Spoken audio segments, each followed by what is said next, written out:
If Nintendo were a father, you could imagine they'd be very proud of their son, the Switch. It managed to clean its older brother's mess up rather nicely by selling out the ass, even during periods of time where there weren't that many games coming out for it. And as if that wasn't enough, it also brushes its teeth every day, goes to bed on time, feeds the homeless, and for a portable console, it even has a pretty good version of Doom. Despite how squeaky clean the Switch's permanent record appears to be, though, I am a bit of a wiener. So I decided to do a background check, and what I found are some things that it might not want potential employers to find out about. What dirt did I dig up? Well, sit back, relax, press the subscribe button if you haven't already, and allow me, the world's #2 rugby coach, Cameron, to tell you 10 things Nintendo wants you to forget about the Switch.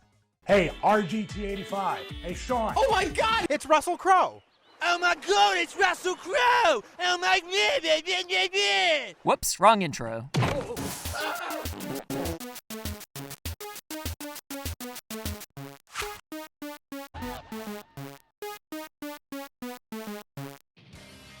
Number 10. The Wikipad Lawsuit. Alright, so as I'm sure you probably already know, the Nintendo Switch is a gaming tablet with 2 controllers on the side. Pretty innovative concept, right? Well, as you just saw in that actual footage, not everybody would agree with that. There's a company called GameVice that invented something called the Wikipad, which was an accessory for tablets and mobile devices to give them controllers on both sides. And due to the Wikipad having a similar appearance to the Switch, GameVice demanded that Nintendo not only pay royalties for every Switch sold, but for the Switch to cease production immediately as well. Now, I'm no lawyer anymore, but even though the Wikipad does look similar to the Switch, it was ultimately just a peripheral, whereas the Switch's Joy-Cons are 2 separate controllers that can only work with the Switch and nothing else. So if Mad Catz can't be sued for all their malarkey, and if Sony can't be sued for the blatantly obvious PlayStation move, then it seems pretty obvious that GameVice never had a case, which may or may not be why they voluntarily dismissed it themselves. Nobody really knows whether or not they realized they didn't have a chance at winning, just wanted to bring attention to their long-forgotten product, or if Nintendo paid them off to avoid dealing with an expensive and dragged-out court case. In either of these 3 events, though, you can bet that Nintendo's not happy I'm reminding you about this right now. Number 9. Third parties aren't actually fully on board. When the Switch was first revealed, a bunch of third parties declared they were going to support it. But aside from a few exceptions here and there, most of them are still pretty hesitant. Which is understandable given that most of the third-party games on the Wii U didn't exactly pan out. After the Switch proved to be as successful as its initial hype implied it would be, though, third-party games are being tossed around left and right. But a common complaint's that most of these games are either ported over from older consoles, or they're just watered-down multiplats that came out much later than on rival platforms. Don't get me wrong though, old ports and late multiplats still stand out enough with the added value of portability, and they do make the Switch better. It's just a little disappointing that third parties are giving the Switch its scraps when you remember how much support was initially promised. You'd think that the sizable install base that's only growing bigger every day would be enough to get a few more exclusives. But the reason why third parties are avoiding putting effort towards their Switch releases is cause... Number 8. The hardware is weak. I always say graphics are less important now than ever before, and I do still stand by it. I'd even go an hair further and say that I think the Switch is powerful enough as it is. The problem's that a lot of third parties don't feel like going the extra mile just to port some of their more popular multiplats over. Because even though most people don't mind sacrificing a little visual quality for portability, it's still a lot of work to downgrade games that were built for the PS4 and Xbox One. Which is why multiplats usually take longer to come to the Switch when they actually do get a port. The rumored Switch Pro might help remedy this problem, but at the same time, it also kind of gives the middle finger to all the early Switch adopters if every new game were to be an exclusive to the upgraded model. So if the Switch Pro eventually does become a thing, then just change this to Nintendo gave the middle finger to early Switch adopters. Given that we're talking about a portable console that was trying to be kept to a reasonable price though, I'd say the Switch ended up being as powerful as we could have reasonably expected it to be though. Unfortunately though, its power being noticeably weaker than the competition's always going to prevent it from covering all the bases. And along with the lack of power being unappealing to third parties. Number 7. The cartridges kinda suck. It breaks my ass that I have to badmouth the cartridges, but as much fun as they could be for collecting, they also kinda ruin it at the same time. And that's because a handful of important games are either too big to fit on a cartridge, or developers don't feel like spending extra money on the additional storage. And since the cartridges are so expensive, some developers, mostly Capcom, prefer having physical releases where only a portion of the games included on the cheapest cartridges possible.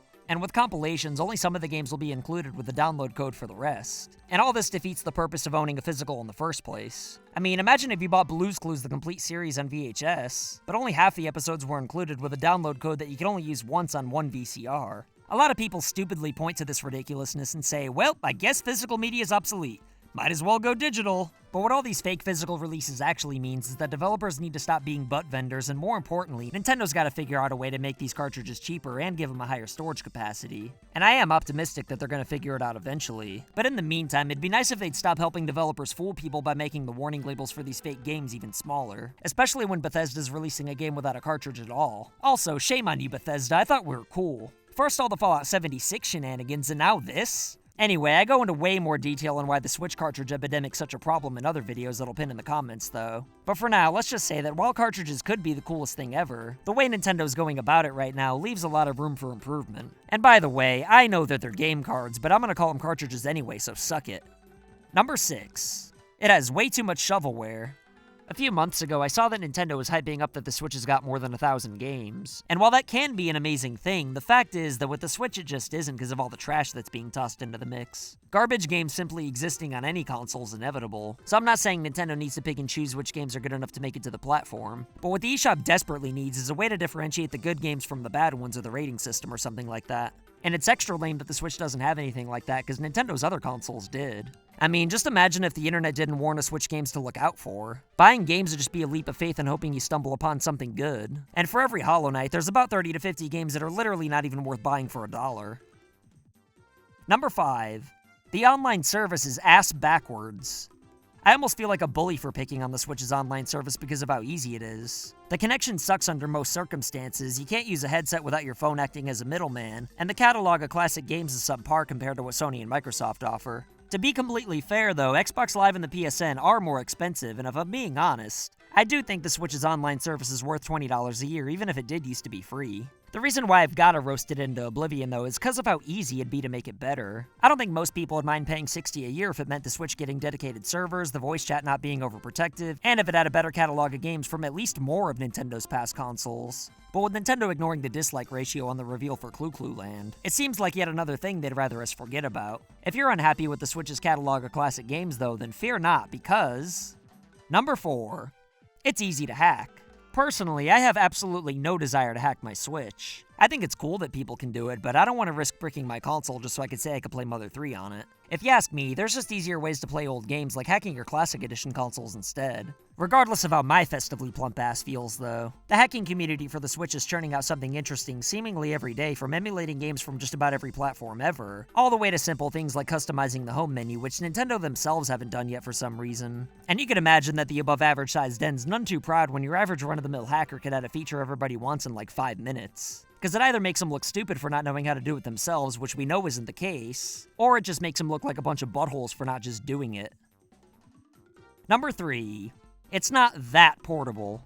The Switch's execution of the hybrid concept is pretty impressive, but if it's replacing the 3DS, then we do need to compare the two. Even though the Switch pretty much wins in every category, it doesn't quite hold a candle to the 3DS's portability. Sure, the Switch barely fits into the average adult pocket, but while I may not be a child anymore myself, I'd imagine the same can't be said for children who don't wear parachute pants. Meanwhile, even the 3DS XL comfortably fits into the pocket of infants who could barely support the weight of their own heads. And not only does the size make the 3DS more convenient to take with you on the go, but it's also got the almighty clamshell design. If the rumors for a Switch Mini turn out to be true, then you could strike this entry from the list. But unless it's a clamshell design, it's still going to be a step behind the 3DS in terms of portability. Number 2. It crippled budget gaming. When Link's Awakening was first revealed, everybody rejoiced that 2D Zelda didn't die just because the Switch is considered more of a console than a handheld. But then when websites started taking pre-orders for $60, it became a little depressing to remember that this exact game would have only cost $40 on the 3DS, which, given the simplicity of the game's graphics, very well might have been the platform this game was originally intended for. A big reason why the 3DS was so successful is because the quality of the more notable games was enough to rival pretty much anything you could play on a home console. And the best part about it all is that the games didn't cost more than $40. Well, except for a few JRPGs that came with collectibles anyway. Sadly though, ever since the Switch took over the 3DS's territory, Nintendo quietly phased games being cheaper than $60 out besides the Treasure Tracker port.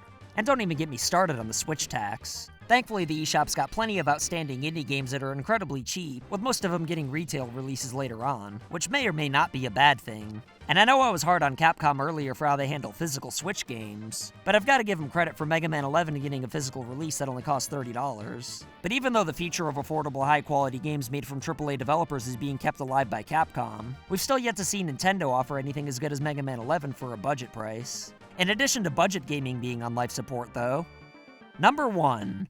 The hardware itself's actually pretty expensive. Nintendo seemingly went above and beyond to make a portable console at an affordable price of $300. But the main thing they want you to forget is that the Switch is actually considerably more than $300. Because first of all, it doesn't come with a game, so unless you plan on buying something random, you're gonna have to pay another $60. Then if you plan on using more than 32 gigabytes of storage, you're gonna have to buy a micro SD card, which at the time of this recording is about $30. And unless you're some kind of monster or something, playing with the Joy-Cons just isn't gonna cut the mustard. So depending on where you look, there's about another $60 right there. But we're not done there, because thanks to there not being a clamshell design, you really should consider getting a case and screen protector if you plan on bringing your Switch with you on the go. So even if you skipped a thing or two that I mentioned, most people are realistically going to spend at least $400. Meanwhile, you can find deals for the Xbox One or PS4 for less than $300 that come with everything you need right out of the box. And yeah, you don't technically need all the things I mentioned aside from a game. But if that's the case, then I'm just going to change this entry to the fact that the Joy-Con connector sucks as a controller. But I'll tell you, two people whose Joy-Con connectors don't suck as a controller are today's patrons of the day, Justin D and the DLC guy. If you want to join these two legends, then consider supporting this channel on Patreon for loot boxes and Polaroids in the mail. And if you pick up one of our shirts or mugs that are guaranteed to land you a hot date, then you can make cameos in our video doing whatever you want by simply sending us pictures or videos of you rocking it like these badasses right here. But anyway, is there anything that I missed that Nintendo wants us to forget about the Switch? Do you think I'm a turd sandwich for saying anything negative about the Switch at all? Either way, let me know what you think in the comments below, and I'll try my goddamnedest to respond to everybody. Don't forget to subscribe and click the bell to see more videos like this. And if you want to help this channel grow, then simply liking and sharing goes a long way. My name's Cameron, and I'll see you next time. So I want to say thank you to your loyalty, thank you for your support.